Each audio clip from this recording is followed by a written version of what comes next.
ॐ सदाशिवसमारम्भां शङ्कराचार्यमध्यमाम् अस्मदाचार्यपर्यन्तां वन्दे गुरुपरम्पराम्। ॐ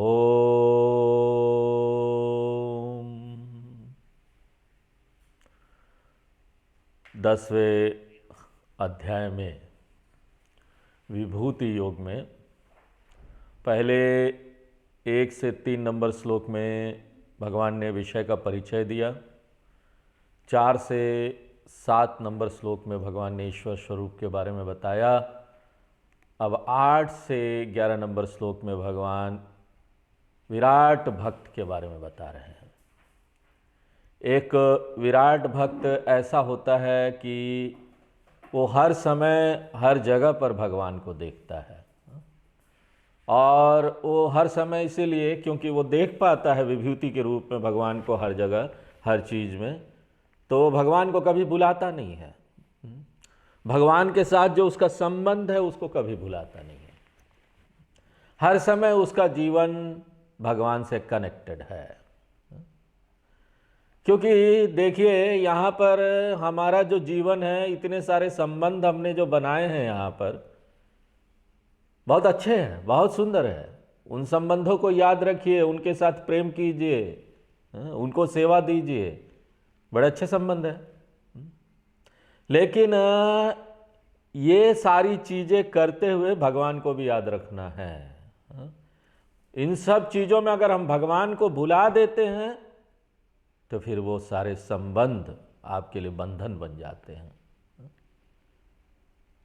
एक विराट भक्त जानता है कि उसका जो मूल संबंध है ना, वो भगवान के साथ है, क्योंकि यहाँ पर मनुष्य के रूप में, इस शरीर के रूप में जो उसने संबंध बनाया है वो सिर्फ एक ही जीवन का है। अगले जीवन में कोई एक दूसरे का संबंध ही नहीं रह जाता। इसलिए शास्त्र बोलते हैं कि ये जो संबंध है, वो जितने भी संबंध आपने संसार में बनाए हैं, भगवान के साथ जो संबंध है उसकी कीमत पर नहीं होना चाहिए। उसको छोड़कर नहीं होना चाहिए। इसलिए सतत युक्ता नाम। एक भक्त हमेशा, देखो बहुत महत्वपूर्ण शब्द है ये सतत युक्त, वो हमेशा अपना ये संबंध याद रखता है। और ये संबंध वो कैसे रखता है? वो इस तरह से नहीं रखता है कि एक कर्तव्य है, दबाव में कर रहा है। हम किसी के ऊपर प्रेशर डालकर उस पर भक्ति नहीं ला दे सकते हैं। हम किसी के ऊपर दबाव नहीं डाल सकते, तुमको भक्ति करना है, कल शाम को 7 बजे से तुम भक्ति शुरू करो। ये तो भक्ति तो ऐसी चीज है कि आपको ये खोज करनी पड़ेगी अपने जीवन में। ये कुछ ऐसी चीज है जिसको ना आपको डिस्कवर करना पड़ेगा ज्ञान के माध्यम, समझ से। इसलिए एक और शब्द ऐड कर रहे हैं, प्रीतिपूर्वकम भजताम, प्रेम से भजना होगा। और ये प्रेम कहां से आता है? समझ से आता है। मन में, बुद्धि में जब ये समझ बैठती है, जब अपने मन से हम ये इसको स्वीकार करते हैं, तब जाकर ये भक्ति और ये प्रेम आता है। आप किसी एक ऐसे व्यक्ति के साथ प्रेम कर सकते हैं जिसको आप जानते ही नहीं। मान लीजिए मैंने आपको एक व्यक्ति से परिचय करा दिया आज, और कल सुबह 7 बजे से आप उससे प्रेम करना शुरू कर सकते हो, और फिर मैं आपके सिर में बंदूक भी लगा दूंगा, नहीं तो मैं तुमको गोली मार दूंगा। देखिए ऐसा हो नहीं सकता, क्योंकि प्रेम जो है ना कोई कर्म नहीं है जिसको आप करेंगे। ये तो कोई ऐसी चीज है समझ से जो पैदा होती है, जिसको आप खोजेंगे। इसलिए जब आप हमारे शास्त्रों को पढ़ते हैं, ज्यादा से ज्यादा, जितना ज्यादा आप जानते हैं भगवान की इस प्रकृति को, जितना ज्यादा आप भगवान की प्रकृति को जानते हैं, उनके नेचर को जानते हैं, आपका जो भक्ति है ना वो ऑटोमेटिक आने लगता है। उसके लिए कोई इच्छा शक्ति की जरूरत नहीं। जितना करते जाएंगे धीरे धीरे भक्ति अपने अंदर ऑटोमेटिक आते रहेगा। भजताम प्रीति पूर्वकम।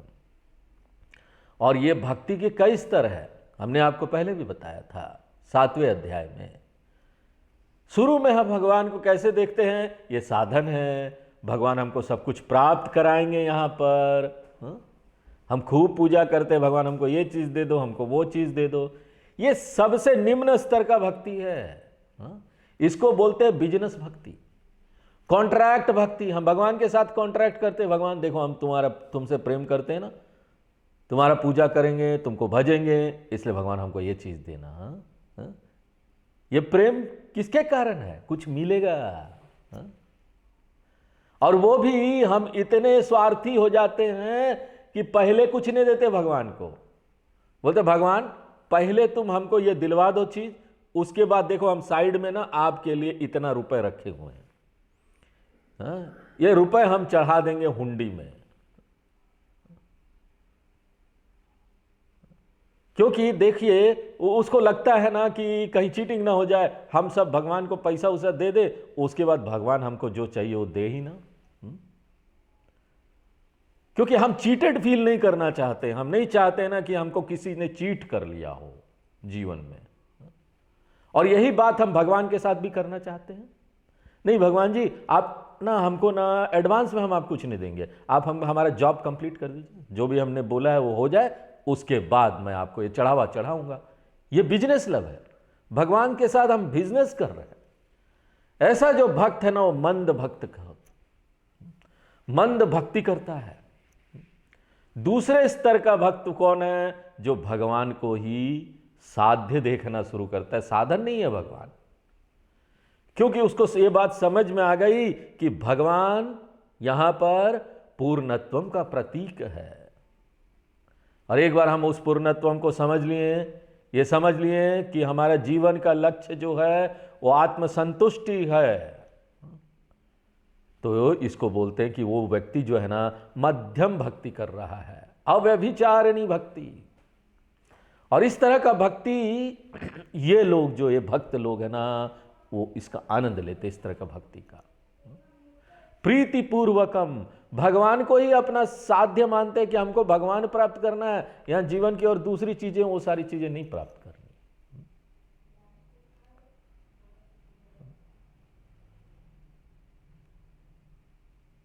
भगवान बोलते हैं चलो ये ऐसा कर रहा है ना तो मैं भी इसके लिए कुछ करूंगा, इसकी सहायता कैसे करूंगा, उसको ना साधना के अगले स्तर में ले जाऊंगा, उसकी सहायता इस तरह से करेंगे।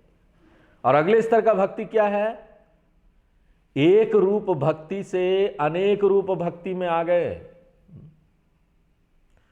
भगवान का यहां पर हम भगवान को एक रूप में देख रहे हैं, मंदिर में देख रहे हैं, कृष्ण भगवान है, यहां पर शिव भगवान है, यहां पर देवी माता है, वो एक रूप भक्ति हुआ। और यहां पर हम उसके बाद आ जाते हैं अनेक रूप भक्ति में, लेकिन वो भी अल्टीमेट नहीं है, अंततोगत्वा वो क्या है, अभी मध्यम स्तर पर हम पहुंचे हैं। ईश्वर एक रूप भी नहीं है, ईश्वर अनेक रूप भी नहीं है, तो ईश्वर का रूप क्या है, कोई रूप नहीं, अरूप ईश्वर है। तो कृष्ण भगवान बोलते हैं कि ऐसे भक्तों को मैं ना अनेक रूप ईश्वर से अरूप ईश्वर में ना ट्रांसफॉर्म कर दूंगा, उनको वहां पहुंचा दूंगा।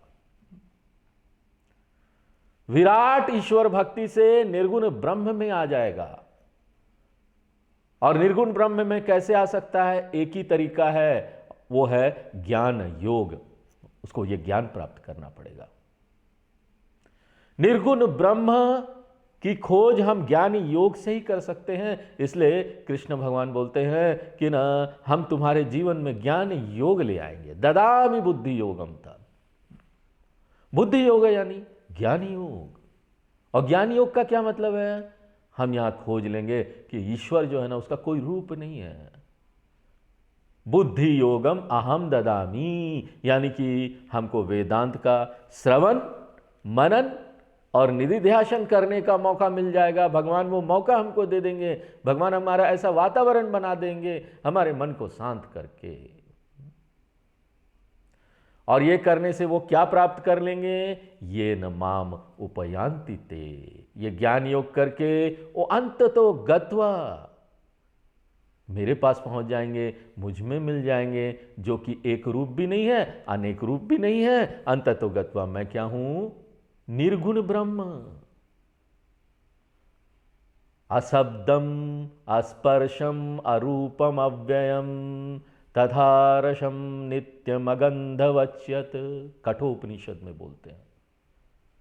तो भगवान बोलते हैं अगर गुरु की जरूरत है तो कृष्ण भगवान बोलते हैं मैं तुमको गुरु दिलवा दूंगा, मेरे पास गुरु का भंडार है। हाँ? गुरु का गोडाउन, एक गुरु निकाल के मैं तुम्हारे पास भेज दूंगा, और उसके बाद मैं तुमको शास्त्र भी पहुंचा दूंगा, शास्त्र तुम्हारे पास आ जाएंगे, और मैं तुमको ये अवसर भी प्रदान कर दूंगा ताकि ना तुम शास्त्र को पढ़ सको। मैं तुम्हें जो भी जरूरी पात्रता है इसको करने के लिए उसको प्राप्त करा दूंगा। ये मेरा कॉन्ट्रैक्ट है, मैंने तुम्हारे से कॉन्ट्रैक्ट ले लिया। क्या कॉन्ट्रैक्ट है? ये जो भक्त है ना, जो मेरी भक्ति कर रहा है, उसको मैं निर्गुण ज्ञानी बना दूंगा। और कृष्ण भगवान यही अगले 11 नंबर श्लोक में बोलते हैं। तो हम लोग 11 नंबर श्लोक पढ़ते हैं। तेषामेवानुकंपार्थम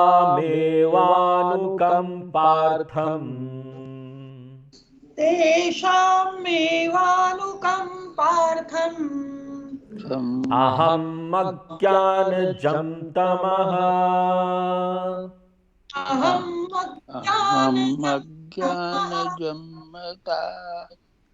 नाशयाम्यात्मभावस्थः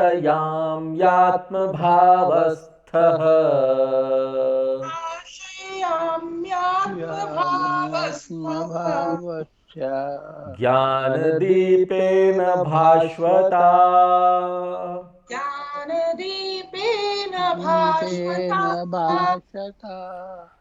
तो कृष्ण भगवान क्या बोलते हैं कि मैं ना ज्ञान का दीपक जला दूंगा ऐसे विराट भक्त के मन में, जो मेरी ऐसी भक्ति कर रहा है।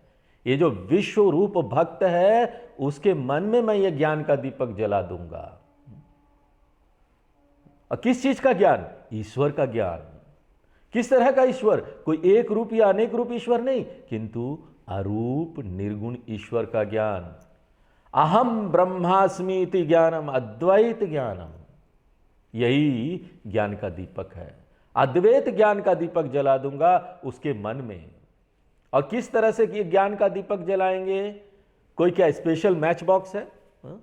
माचिस लेके आएंगे स्पेशल वाला, भगवान जला देंगे। भगवान आएंगे, एक एक करके सबको बुलाएंगे, सबके दिमाग में होल करेंगे एक, और होल के अंदर दीपक रख के उसमें जला देंगे। ऐसा कुछ करेंगे क्या आपके दिमाग में? देखिए यहां पर जब भगवान बोल रहे हैं ना कि ज्ञान का दीपक जलाएंगे, तो ये बाहर से कुछ ऐसी दीपक जलाने वाली बात नहीं है।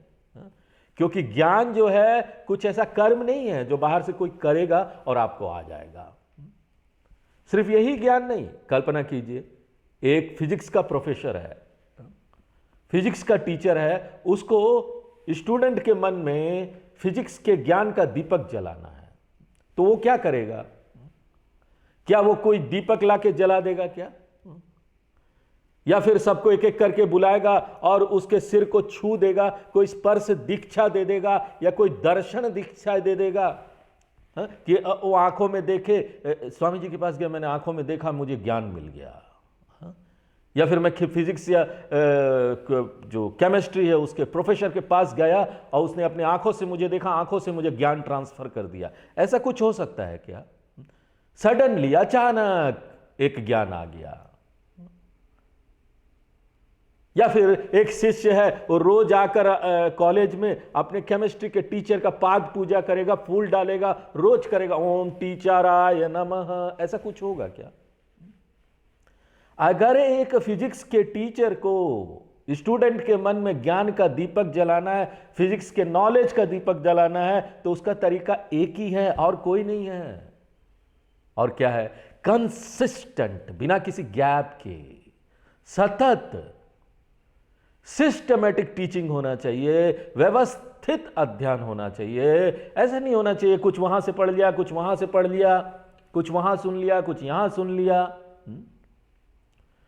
एक ज्ञान का दीपक तभी किसी के मन में जल सकता है जब वो कॉन्सिस्टेंट टीचिंग हो, सतत एक शिक्षण हो, जिस तरह से स्कूल और कॉलेज में होता है, तभी कोई ज्ञान आता है।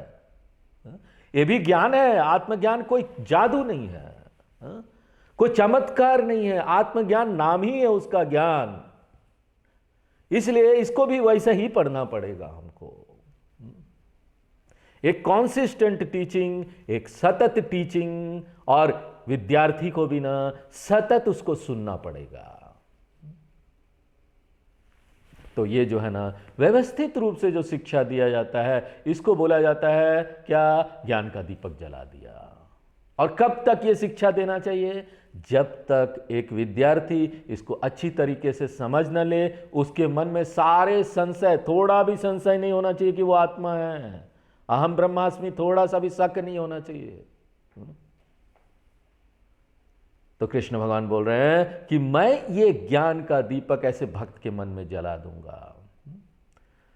इसको बोलकर कृष्ण भगवान ये बोलना चाहते हैं कि मैं उसको अवसर दिलवा दूंगा, उसका वातावरण इतना अच्छा हो जाएगा, उसको सारी चीजें मिल जाएगी, उसका मन शांत हो जाएगा कि वो ना सिस्टमेटिक टीचिंग कर सके, शास्त्रों का सिस्टमेटिक टीचिंग को ग्रहण कर सके। और भगवान के पास तो बहुत सारे गुरु हैं ही, सब गुरु लोग भगवान को ही रिपोर्ट करते हैं। भगवान बोलेंगे जाओ तुम यहां चले जाओ इसके पास।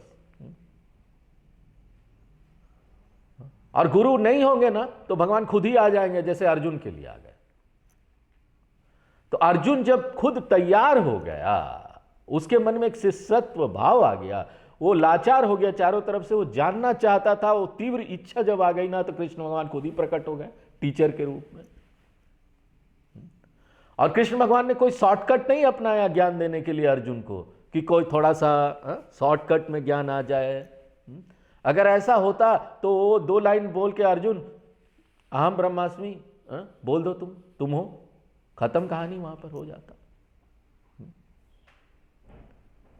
कृष्ण भगवान ने ऐसा नहीं किया कि कोई सिर को छू दिया, चमत्कार कर दिया, या कोई स्पर्श आंखों से देख लिया, उसके सिर को छू दिया। ये सारी चीजें आप टीवी में देख सकते हैं, टीवी सीरियल वगैरह में, कि कृष्ण भगवान अर्जुन के सिर को छू रहे हैं, एक लाइट जा रहा है और कृष्ण भगवान अर्जुन के अंदर घुस रहे हैं और पीछे से बैकग्राउंड म्यूजिक आ रहा है टीवी में।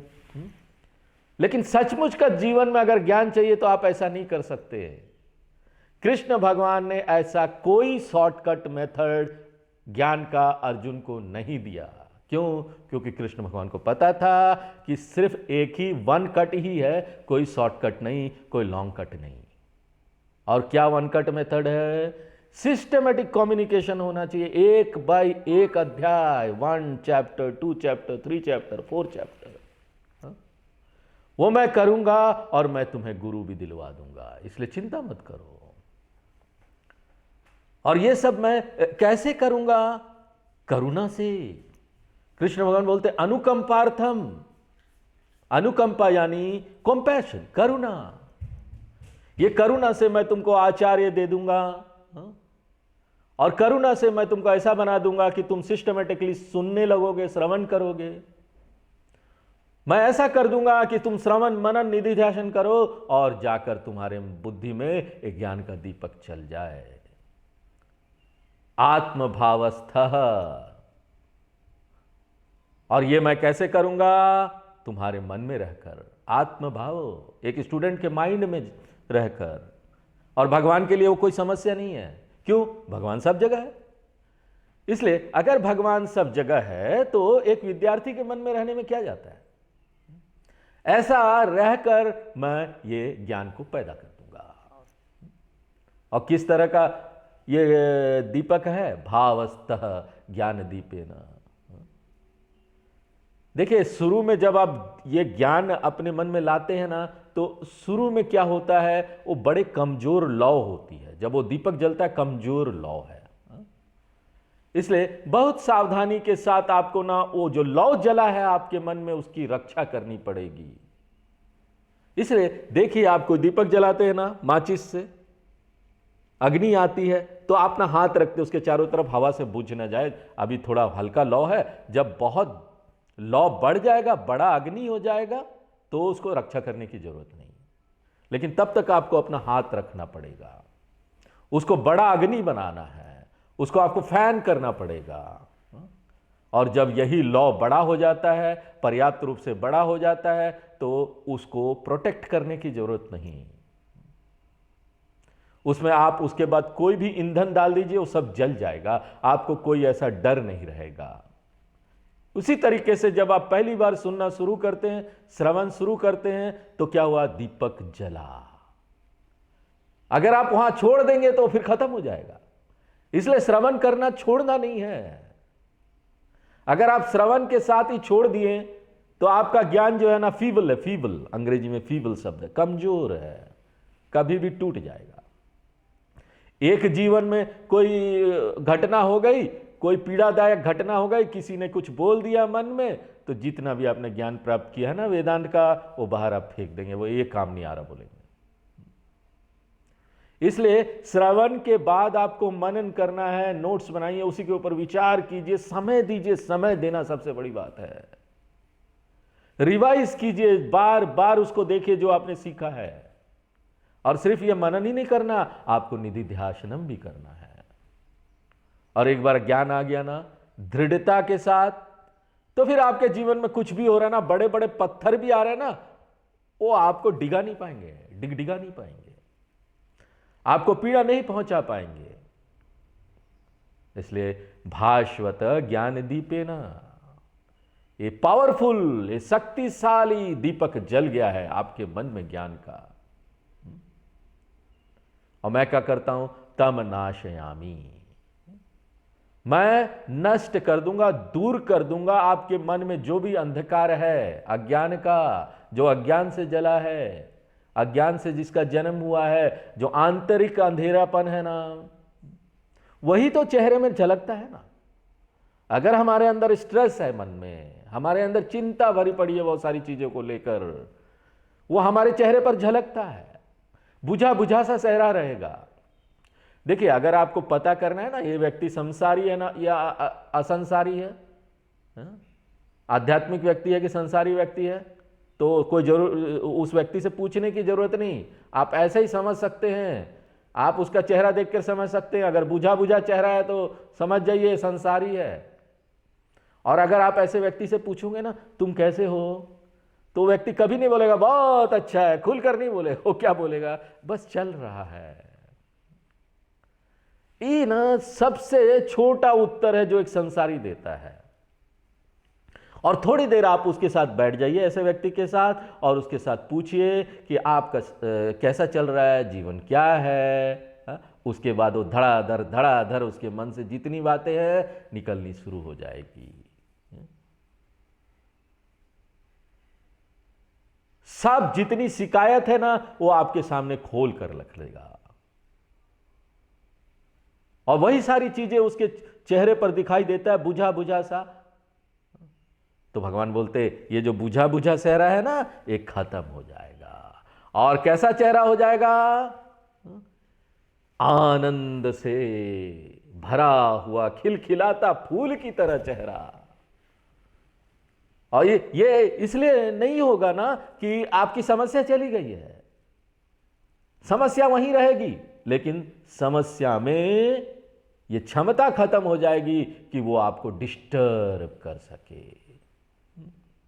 इसलिए तमः, ये जो चेहरे पर बुझापन है ना, जो अज्ञान के कारण जन्म लेता है, उसको मैं नष्ट कर दूंगा।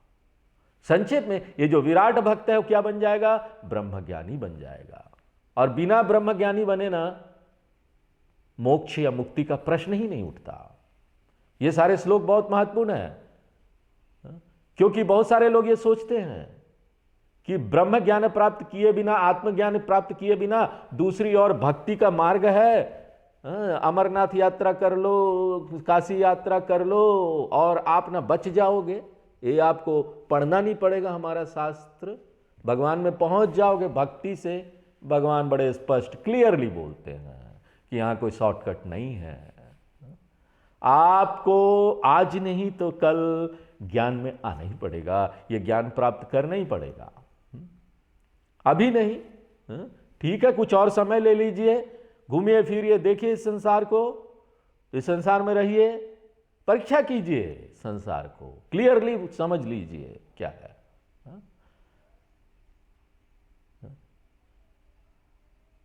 तो यहां पर साथ साथ आपको यह भी समझना है ना कि आपको डरना नहीं है कि इतना सारा कुछ करना है, डर गया, डर से ही कुछ नहीं कर रहे हैं, ऐसा नहीं।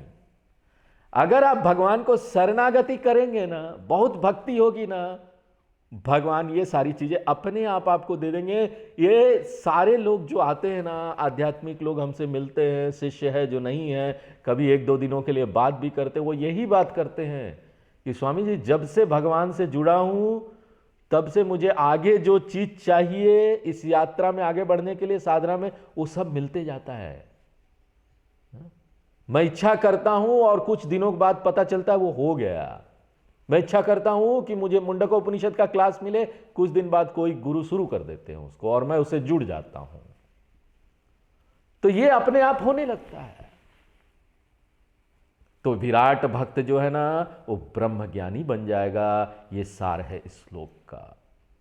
और वो ब्रह्मज्ञानी कैसे बनेगा? भगवान के सपोर्ट से, भगवान का असिस्टेंट से, उसका सहारा लेकर। तो आगे अब 12 नंबर श्लोक पढ़ते हैं। अर्जुन उवाच, अर्जुन उवाच, परम ब्रह्म परम धाम, परं ब्रह्म परं धाम, पवित्रं परमं भवान्, पवित्रं परमं भवान्, पुरुषं शाश्वतं दिव्यम्, पुरुषं शाश्वतं दिव्यम्, आदिदेवम् अजं विभुम्। आदिदेवम् अजं विभुम्। 13 नंबर श्लोक भी पढ़ लेते हैं। आहुस्त्वां ऋषयः सर्वे, आहुस्त्वां ऋषयः सर्वे, देवर्षि नारदस्तथा, देवर्षि नारदस्तथा, असितो देवलो व्यासः, असितो देवलो व्यासः, स्वयं चैव ब्रवीषि मे। स्वयं चैव ब्रवीषि मे। तो कृष्ण भगवान ने ईश्वर स्वरूप के बारे में बात की और कृष्ण भगवान ने विश्व रूप भक्ति के बारे में या विराट भक्ति के बारे में बात की। और कृष्ण भगवान ने यह भी बताया कि विराट भक्ति का लाभ क्या प्राप्त होगा, और वो है हमको ब्रह्म ज्ञान मिल जाएगा, हम मुक्ति तक पहुंच जाएंगे। तो यहाँ पर कृष्ण भगवान का अब जो टीचिंग है ना वो खत्म हो जाना चाहिए। भगवान को बोलना चाहिए चलो भाई अब तो अर्जुन सब कुछ मैंने बता दिया। लेकिन अभी अर्जुन को समझ में नहीं आया। अगर अर्जुन को समझ में आ गया होता तो अर्जुन चुपचाप हो जाता, बात खत्म, कोई प्रश्न ही नहीं है। 10वें अध्याय में गीता खत्म, ओम तत्सत, चलो घर, हो गया खत्म। लेकिन अर्जुन यहां पर ना फिर से प्रश्न कर रहा है इन श्लोकों में। श्लोक 12 से लेकर 18 अर्जुन प्रश्न है, और ये प्रश्न किस पर आधारित है? जो भी कृष्ण भगवान ने अभी तक शिक्षा दी है। इधर उधर की बात नहीं पूछनी चाहिए। हम लोग गुरु के पास भी जाए ना, हमको ये सतत अध्ययन करना चाहिए और पीछे का जो हमको नहीं समझ में आया वो पूछना चाहिए। यही काम अर्जुन कर रहा है। वो जो पिछला भगवान ने बताया उसके आधार पर वो क्वेश्चन कर रहा है। तो कृष्ण भगवान ने क्या बोला कि मैं कारण हूं ये पूरी सृष्टि का, इसलिए एकमात्र मैं ही ये पूरी सृष्टि के रूप में अभिव्यक्त हो गया हूं, मैं ही पूरी सृष्टि के रूप में दिख रहा हूं। तो आपको सृष्टि में जो भी महानता दिखाई देना वो मेरी महानता है। कोई भी यहां मनुष्य है उसकी कोई भी महानता है वो सब भगवान की है। बस उसके माध्यम से भगवान अपनी महानता को अभिव्यक्त कर रहे हैं। पूरी सृष्टि में महानता भगवान की ही है। तो अब ना अर्जुन इंटरेस्टेड है डिटेल जानने के लिए, विस्तार से भगवान की इस महानता को जानना चाहता है। क्योंकि कृष्ण भगवान ने उसको बोल दिया ना, ये सब महानता मेरी है, पूरा संसार में मैं अभिव्यक्त हो गया हूं, ये विभूति है। तो चाहे वो सूक्ष्म दुनिया हो, हमारी आंतरिक दुनिया हो, चाहे ये बड़ी सी सारे वस्तु और सभी चीजों की दुनिया हो, इन सब में जो महानता हमको दिखाई देता है वो सब भगवान की है, मेरी महानता है, कृष्ण भगवान बोलते हैं। लेकिन अर्जुन क्या बोलता है कि भगवान आप ना ऐसा जनरल स्टेटमेंट मुझे मत दीजिए, आप ना ऐसा सामान्य एक लाइन बोल दिए सब मेरी महानता है, ऐसा मत बोलिए, ऐसा मत बोलिए सब चीज मेरा है। आपकी महानता क्या क्या है, कुछ लिस्ट तो बताइए भगवान, क्या क्या है यहां। मैं बड़ा दिलचस्पी है मुझे ना ये जानने में कि यहां पर ईश्वर का विभूति क्या है, आप कुछ तो बताइए। तो अर्जुन यहां पर विषय को लेकर आता है, हे कृष्ण परम ब्रह्म, आप यहां पर वो उच्च निर्गुण ब्रह्म है जो सगुण ईश्वर के रूप में अभिव्यक्त हो रहे हैं, क्योंकि निर्गुण ब्रह्म ही वेश लेकर सगुण ब्रह्म होता है। जब आप निर्गुण ब्रह्म को कोई वस्त्र पहना दे, कोई ड्रेस पहना दे, तो सगुण ईश्वर हो जाता है, और बिना ड्रेस के हो तो कोई ड्रेस नहीं, कोई रूप नहीं, तो वो ब्रह्म है। तो ये आप मत सोचिए कि ईश्वर और ब्रह्म ये दो अलग अलग चीजें हैं। ब्रह्म में विभूति ले आइए, ये सारा संसार को जोड़ दीजिए तो वही ईश्वर है। इसलिए अर्जुन बोलते हैं कि मूल रूप से आप तो परम ब्रह्म है, और यही नहीं आप परम धाम भी हैं, आप वो मूल प्रकाश है, सुप्रीम लाइट ऑफ कॉन्शियसनेस है। धाम का अर्थ प्रकाश भी होता है, वैसे तो धाम का क्या अर्थ है, निवास स्थान, दोनों ही सही है, दोनों अर्थ आप ले सकते हैं। आप ये पूरी सृष्टि का निवास स्थान है, या आप ये चेतनता का प्रकाश है, चैतन्य स्वरूप है। और यही नहीं, अर्जुन क्या बोल रहा है, परमम पवित्रम, आप सबसे परम पवित्र चीज हैं। क्यों भगवान सबसे परम पवित्र है? क्यों? क्योंकि यहां पर जितनी भी पवित्र चीजें हैं ना, वो पवित्र किसके कारण से होती है? वो पवित्र भगवान के साथ जब उसका संबंध बनता है ना, तभी वो पवित्र होता है। मान लीजिए कोई यहां पर बिल्डिंग है, बिल्डिंग कैसे बना है? यहां पर सीमेंट ईंटा सब लाकर बना है ना ये घर, लेकिन वो सीमेंट ईंटा का घर ना, उसमें कोई पवित्रता नहीं है, उसको वहां जाकर कोई नमस्कार नहीं करता। अब मान लीजिए आप उसी जगह पर बहुत बड़ा वही सीमेंट ईंटा का मंदिर बनाए और उसके अंदर भगवान का प्राण प्रतिष्ठा करते हैं, जैसे अभी अयोध्या में हुआ राम जी का प्राण प्रतिष्ठा, देखिए कितनी भीड़ चली जा रही है, भीड़ रुकता ही नहीं है। नमस्कार करने के लिए भगवान को थोड़ी देर के सेकंड का दर्शन मिलता है, लोग नमस्कार करना चाहते हैं। ये कब होता है? जब उस बिल्डिंग का संबंध भगवान से बन जाता है।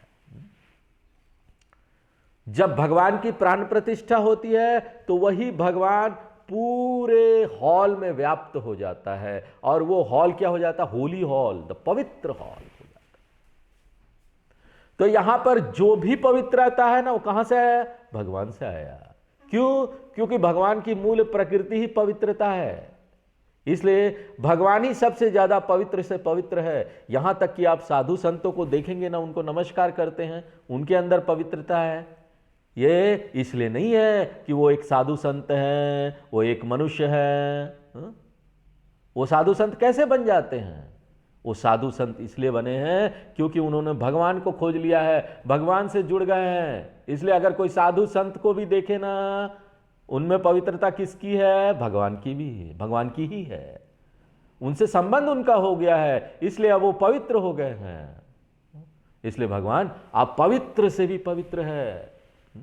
इसलिए आप कभी कोई फल किसी दुकान से खरीदेंगे ना, जिस क्षण आपको फल मिलता है तो क्या आदत होती है हमारी? फटाफट घर में लाओ, धो के खा लो, चला गया पेट में। यही आदत होती है ना हमारी, बचपन से हमने यही किया है ना, और आज भी यही कर रहे हैं। लेकिन वही फल जब आप लेके आते हैं, भगवान को चढ़ा देते हैं, पूजा कर लेते हैं, और वापस वो फल आपके पास आता है, तो अब वो फल क्या हो गया? भगवान से जुड़ गया। इसलिए आप उसको सीधे मुंह में नहीं लगाते, आप उसको सिर में, आंखों में लगाते हैं, प्रसाद के रूप में लेते हैं। यह दिखाता है कि आपकी दृष्टि पवित्र हो गई है। नहीं दिखने वाला पवित्रता अब आपको दिखने लगा है। अब ये जो फल था वो पवित्र हो गया है भगवान से जुड़ने के कारण। एक जो जगह है वो पवित्र हो जाता है। क्यों? क्योंकि वो भगवान से जुड़ गया है। और भगवान कैसे पवित्र होते हैं? किसी से जुड़ने के कारण क्या? नहीं, भगवान की प्रकृति ही पवित्रता है। भगवान पहले से ही पवित्र है, इसलिए वो परम पवित्रम है। उसके बाद कोई पवित्रम नहीं, उसी से सारा पवित्रम है। मंगलम च मंगलम, मंगलानाम च मंगलम। और यही नहीं, पुरुषम। आप ना रमन करते हैं, आप सभी मनुष्य के शरीर में हैं। हर एक मनुष्य का शरीर एक मंदिर है, हर एक हृदय जो है ना वो गर्भगृह है। आप वहां पर साक्षी चैतन्य बन के बैठते हैं। इसलिए तो जब हम लोग मंत्र बोलते, क्या बोलते? देहो देवालय प्रोक्त जीवो देव सनातन। क्योंकि आप सभी के शरीर में रमन कर रहे हैं, आपको पुरुष भी बोला जाता है। पूर्व क्या हुआ? शरीर। सह यानी उसमें जो निवास कर रहा है। आप पुरुष हैं, सभी के शरीर में निवास करते हैं। और आप शाश्वतम हैं, हमेशा रहने वाले हैं। क्योंकि अगर हम ये बोल देते हैं ना आप सभी के शरीर में निवास कर रहे हैं, तो सब लोग ये निष्कर्ष निकाल लेते हैं अरे शरीर चला जाएगा, मर जाएंगे तो भगवान भी गए, फिनिश, भगवान भी खत्म। क्यों? आपका घर चला गया इसलिए? नहीं, घर जाने से उसके अंदर रहने वाले को कोई फर्क थोड़ी ना पड़ता है। वो अंदर रहने वाला भी मर जाता है क्या? वो तो शाश्वतम है। नित्यम आदि देवम अजम विभुम। तो अर्जुन जो है ना भगवान का, ईश्वर का एक बहुत सुंदर और अद्भुत वर्णन यहां पर देता है ताकि भगवान को खुश कर सके। क्यों? अगर आपको किसी से कुछ चाहिए उसको थोड़ा मक्खन तो लगाना ही पड़ेगा। हा? तो जब प्रश्न पूछना है, उसको जानना है भगवान की विभूति के बारे में, तो थोड़ा मक्खन लगा के पूछना पड़ेगा ना। ऐसे सीधे सीधे थोड़ी ना, इसलिए मस्का डाल रहा भगवान को। हा? और देखो ये मक्खन लगाना भी भगवत गीता से हम लोग सीख लेते हैं कि कैसे मक्खन लगाना चाहिए। बहुत सारा मक्खन लगाओ, उसके बाद बोलेंगे कृष्ण भगवान आप ये कर दीजिए ना भगवान जी। तो भगवान को पहले खुश करो। हाँ ऑफ कोर्स, ये करके आप झूठ नहीं बोल रहे हो। दुनिया में तो आप यहां पर ऑफिस में जाएंगे, लोग अपने बॉस के बारे में बड़ा अच्छा बोलते हैं। मंत्री के लोग हैं, पार्टी उटी में वहां जाते हैं, वो बड़े अच्छा बोलते हैं। संबंधों में एक दूसरे के बारे में अच्छा बोलते हैं, कितना मन से बोलते हो सब लोग जानते हैं। सारा कुछ झूठ होता है।